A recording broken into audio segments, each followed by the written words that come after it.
Hi guys! Welcome back to my channel, and for today's video, andito po tayo sa Batangas, and meron po tayo dito napakaganda na mga beach property po. Katabi lang siya ng white sand na beach. So ito po yung ating, ito po may resort din sa tabi. Ayan po, parkingan po dito. Ayan. So dito naman yung gagawin na guardhouse. Ayan.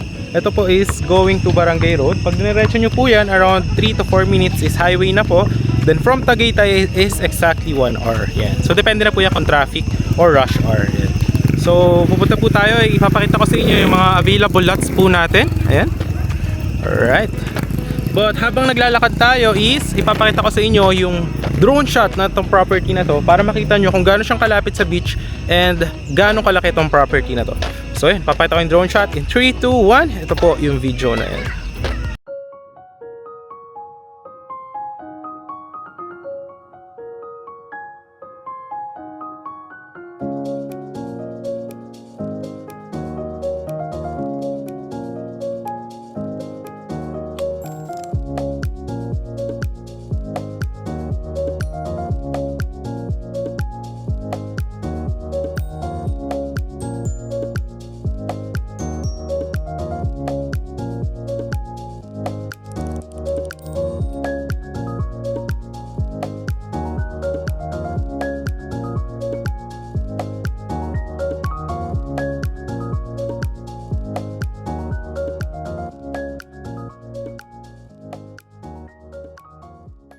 Guys, nakita nyo naman yung drone shot ng ating property. So, yan, undergoing construction siya right now. So, last 8 lots na lang po. Yan, so last 8 lots.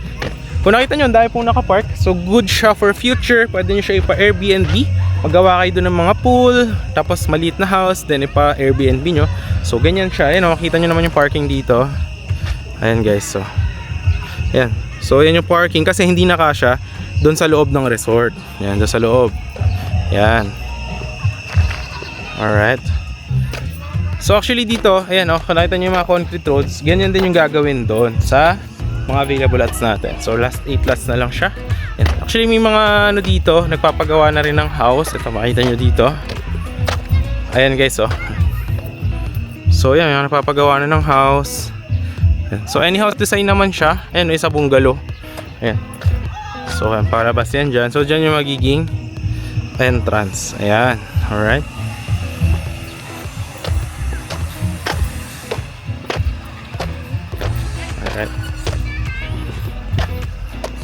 So tara, ikutin natin guys para makita nyo. So right now is 5 PM po. 5 PM in the afternoon. Ayan. So medyo mainit din kasi it's summertime. Ayan. Tapos ito guys, itong property na to, perfect siya para sa mga naghahanap ng retirement or para investment property na mahilig sa dagat.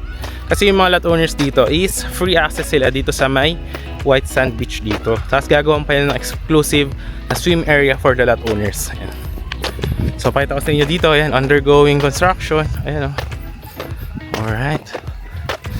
So yeah, kita nyo naman dyan. Alright.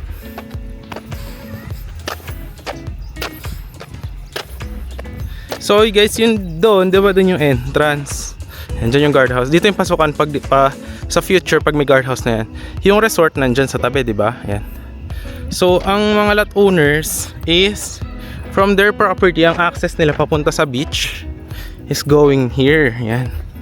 So dito po kayo dadaan. Dito. Yan. So dyan po yung magiging daan nyo. Alright. Tapos ngayon guys. Yan. So ngayon guys, mamaya ikutan natin yung access dyan. Makita nyo yung beach kung gaano kaganda. Actually, nakita nyo na yun sa drone shot. So maraming tao doon. And white sand siya. So ano dito, pwede ka actually sumakay ng bangka going to Little Boracay. Kung search sa Calatagan, Batangas, yan po isa sa mga sikat dito. So yung mga available natin na properties around there. So pakita ko lang sa inyo. Alright. So yan, nakita nyo naman undergoing yung mga construction and drainage. Ayan, gagawin na rin yung concrete road yun dito. Yun dyan. Alright. So ayan, nakita nyo doon yung diretso, diba? Ayan, yung dyan tayo galing. So yan, nandito. Ayan, undergoing construction yung mga concrete roads. Ayan.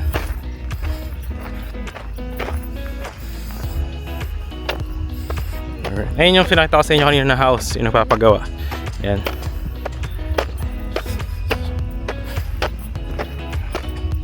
So yan yung drainage, makikita nyo dito. Ayan o. Alright. Ito.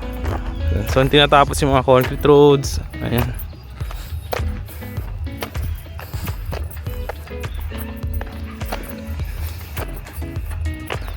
Actually maganda, no? Ayun yung sinasabi ko sa inyo na bungalow house. Ayan. So, yung client nagpagawa siya ng bungalow house niya. Ayan. Ayan. So, maganda din, no? Ayan, no? Alright. So, ayan. So, dito. Ayan. So, yung mga available natin na lots, guys. Ayan. So, nakita nyo yung development. Ayan. So, dun yung access sa beach, di ba? Ayan, dyan.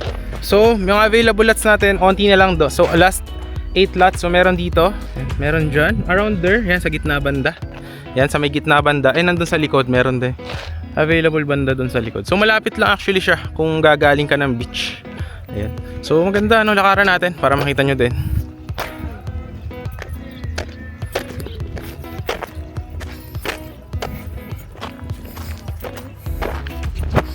Ayan, o.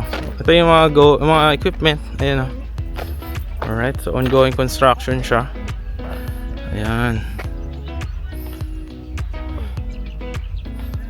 Alright. So habang naglalakad tayo, guys, ipakita ko muna sa inyo yung mga sample natin ng mga finished projects. Ayan. Kasi nakita nyo dito, ayan, mga concrete road. Ano ba yung mga sample natin projects para makita nyo yung mga house design nila. Ayan. So papakita ko yan dito in 3, 2, 1 habang naglalakad tayo.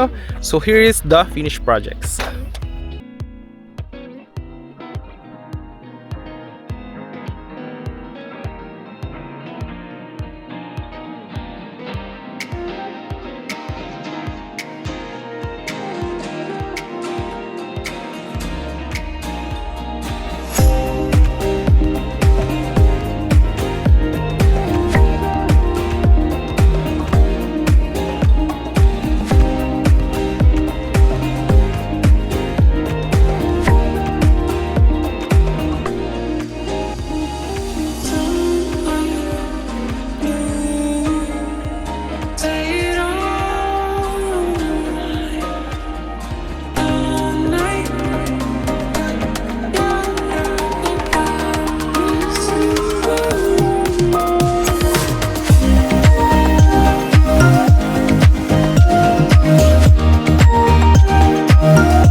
So ayan, guys, nakita nyo naman yung mga finished projects natin. So yun, ganun siya. Any house design. So pwede nyo rin siya, eto, ipa Airbnb. Yan. So malapit na siya sa beach. Ayan lang, pwede nyo lakarin. Mga siguro 1 minute. Mga 1 minute ka maglakad, nandun ka na sa beach. Yan. Pero nga lang, eto, kailangan mo na matapos yung ating project. So tsaka kayo pwede makapag tayo ng any house design. Ayan. Pwede yung sa contractor sa labas, no? Pwede rin naman sa amin na. So yan, ito yung ibang available lots natin. Iba yun nandun sa likod. Yan.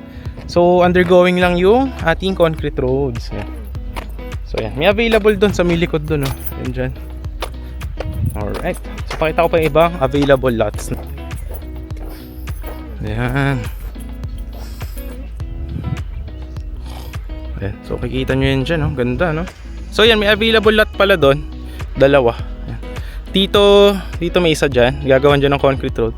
Dito, alam ko wala na dito available. Doon sa may kabila, meron doon available 3. Tapos guys, may gagawan pa yan, 'di ba? May beach doon.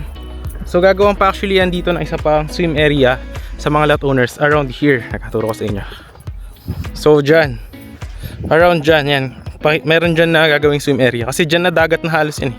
May bakawan, tapos dagat na yan. So yung may available dyan na lots na malapit, doon may dalawa dyan. Yan. So malapit dyan sa may magiging access. Yan. So ngayon guys, kasi nakita nyo naman yung drone shot nya. Ngayon pupunta tayo doon sa beach para makita nyo yung mga beach natin, yung white sand. And patana natin yung resort kasi yung mga lot owners dito is lifetime 20% discount sila if gusto nila doon mag-bar, swimming pool, overnight. Yan. So depende. So yan, pwede nyo yun i-avail. So punta na natin yung beach para makita nyo na. Kasi ito lang naman din yung available dito, yung meron dito sa site natin. Yan. So punta muna tayo doon. Let's go! So dito tayo guys galing. Yan, doon sa may property. Yan. So dito yung access ng mga lot owners. Yan. So dito yung access nyo papunta sa beach. Yan. Pero may gagawin pa na isa pang swim area sa mga lot owners banda doon. Exclusive lang. Ito kasi sa resort, yan. Ito yung access nyo. Yan. So medyo poise na tayo. Laki na nilakad natin guys. So pakita natin yung dagat. Tapos pwede rin kayo mangisda dito. Kasi mahuli nyo is babayaran nyo lang yung per kilo.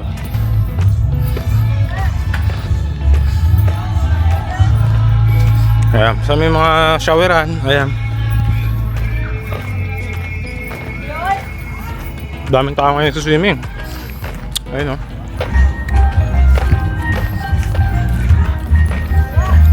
Ito yung campsite.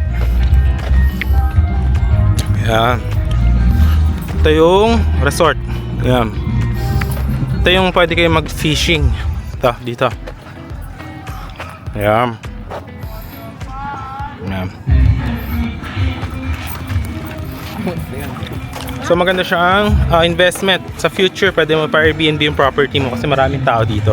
Lalo pag weekends. Ayan. Ito yung dagat. Ayan. Diba maganda?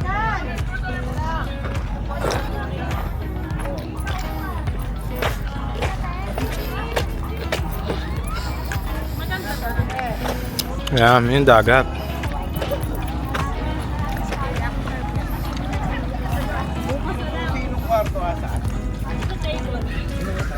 So, yun yung ating property tour for today. Yan, ito yung, so maraming tao dyan sa may resort. May restaurant din dyan and bar. Yan. Ito yung beach. Yan. So, ito nyo naman maraming tao. Yan. Lalo pag weekend, Saturday, Sunday, marami dito. Yan. So, pakita ko ulit sa inyo. Ito siya. Ayan. So, malinis yung dagat dito guys. Ayan o. Pwede rin kayo mag-campsite doon, mag-overnight. Pag-rent na lang kayo ng tent nyo. Ayan. Pwede kayo mag-rent ng bangka. Ayan o. Going to Little Boracay or Highland hopping. Yan, pwede yan. Ayan, may mga balsa din. Tapos yan, pwede kayo mag-rent nun o. Teka. Yung bangka doon. Wait lang. Ayan o, mga bangka dyan. Pwede kayo mag-island hopping. Ayan. So, malinis yung dagat guys. Ayan. So, yun yung ating property tour for today. Ayan. So, kung pangarap mo magkaroon ng property malapit sa dagat and meron siyang future na, alam mo yun, future na pwede mong gawin na for Airbnb, pwede kumita yung property mo and syempre lalo pa tataas yung price appreciation ng property mo dahil nga this is one of the tourist attraction na pinupuntahan dito sa Calatagan, Batangas. So, papasyalan natin yung resort naman para makita nyo kung ano yung swimming pool and ano yung mga restaurant doon na pwede nyo puntahan. So, yun, kung interested ka, last 8 lots na lang siya. So, message mo lang ako if you're interested on my Viber or WhatsApp. So, yan. Pwede mo lang akong i-schedule or what? Message me. So, kung meron ka mga need na questions is, yeah, message mo lang ako or email or Viber, WhatsApp or on my personal Facebook account. So, yun lang guys. Maraming salamat sa panonood. So, ikutan muna natin yung resort. Kung mahilig mag-fishing, pwede kayo mga isda dyan. Tapos, pakahipon, bangus, tilapia. Yan. May samgyup din dyan. Pwede kayo mag-samgyup doon. Yan.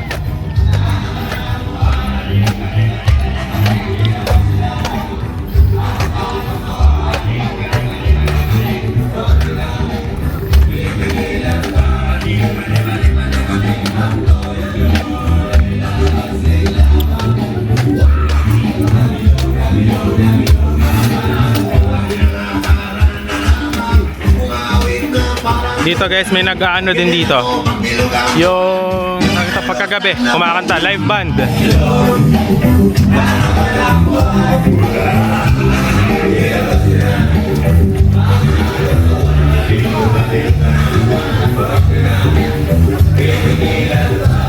Ito yung swimming pool.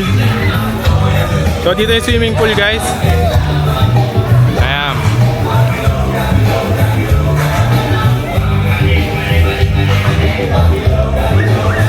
Doon naman yung pwede kayo mag-overnight. Ayan. Ito yung Samgyup.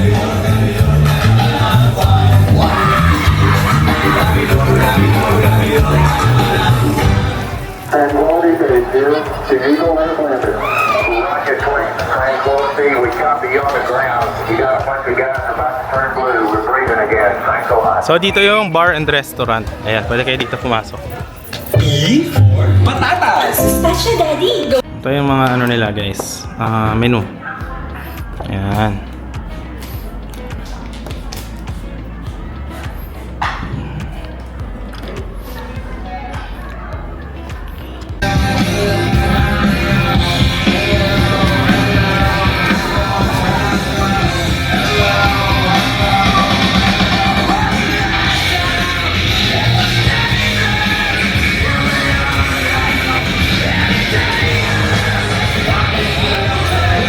Hey, sir. Thank you, sir.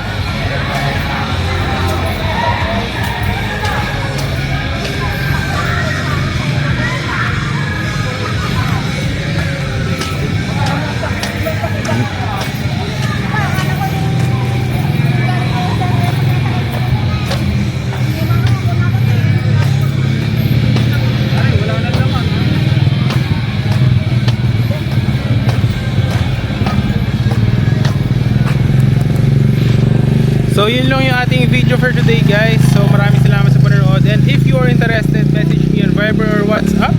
And hope that I could assist you and your family for the future o hindi man.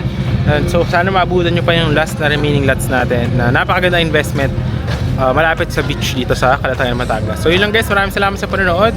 And if you do like this one, can hit yung thumbs up, share mo to other people, and share mo sa ibang tao baka naghahanap sila ng property malapit sa beach. And so papakita ko lang na siguro at the end of the video yung simula dito papunta ng highway, no? So mga 3 minutes lang yun. So yun lang po, maraming salamat sa lahat and God bless po.